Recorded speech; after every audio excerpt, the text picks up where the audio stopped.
Anderson. I'm Brianna Alvarez. I'm Millie Nguyen. I'm Sydney Stark. And I'm Christina Marilla. And today we will be discussing the idea of propulsion and the applications it has in engineering. Propulsion. The definition of propulsion, it has to do with the idea of driving an object forward or to thrust forward. So the idea of propulsion systems, they take that act of propulsion, of driving an object forward, and they use machines to create the thrust in order to do so. And examples of propulsion systems and different types, which we'll go into later, involve rocket engines, jet engines, and sort of things like that. There are two main types of propulsion. That's chemical and electrical. Chemical is when you have fuel and an oxidizer that combine in a combustion chamber to yield high thrust. There's also electrical, which is usually an ion engine, which ionizes the propellant and typically produces low thrust. There are also many different kinds of chemical propellants. The main two are solid and liquid. That kind of brings me to my main point that engineers in this field have to be very knowledgeable in chemistry in order to be able to produce these complex systems. So propulsion is engineering and chemistry. So basically we have a combustion reaction. A combustion reaction is when you have a fuel and you also have an oxidizer. These two are mixed and it causes a thrust movement.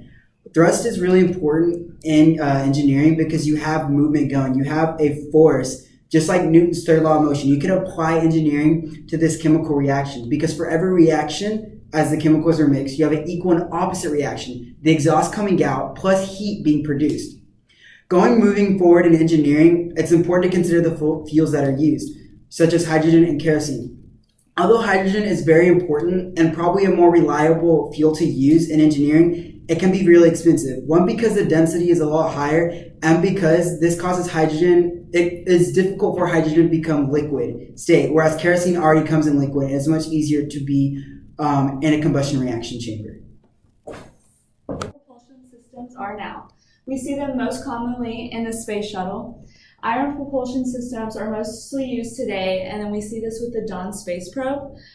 Their latest discovery is the EM drive, and this would allow for the removal of propellant, which would allow objects to move really fast through space. The way EM drive generates its thrust is by bouncing around electromagnetic energy inside a cone-shaped chamber.